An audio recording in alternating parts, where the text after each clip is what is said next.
fait, ce qui est assez formidable, le fait de mettre en place un cordon sanitaire, qui a été d'ailleurs copié par d'autres pays après, a permis au Bénin de circonscrire la maladie tout de suite. Et aujourd'hui, lorsqu'on regarde l'évolution même géographique de la maladie, on voit que c'est surtout dans la zone où il y avait le cordon qui avait plus de contaminés. Ça a évité de propager la maladie à l'intérieur du pays, ce qui a facilité la prise en compte et le traitement qui s'ensuit. Donc c'est ça qui a été vraiment, et les mesures économiques et sociales que le Bénin a annoncées après, puisque beaucoup de pays ont reconnu dans les analyses que le fait de faire des transferts aux personnes vulnérables, le fait de faire des transferts aux entreprises, surtout du secteur informel, et d'accompagner les entreprises du formel, y compris les petites et moyennes entreprises, à maintenir leur emploi en payant jusqu'à 70% sur les 3 mois quand même des salaires des employés, en remboursant les frais d'électricité et d'eau. Ça a permis de soulager les trésoreries.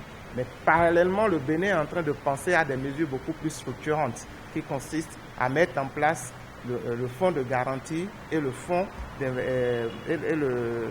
de bonification qui permet aux entreprises d'avoir accès au crédit, qui pourra être des crédits de fonctionnement pour soulager les comptes, et aussi ça pourrait être des crédits d'investissement et des crédits d'amortissement. Et donc que ça recommence par monter, donc il faut vraiment sensibiliser les populations aux gestes barrières et aux gestes d'hygiène. Parce qu'après tout, comme dirait un des présentateurs, la Covid, c'est une maladie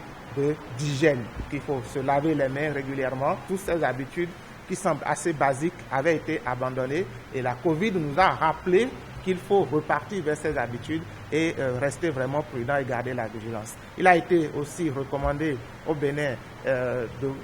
d'intensifier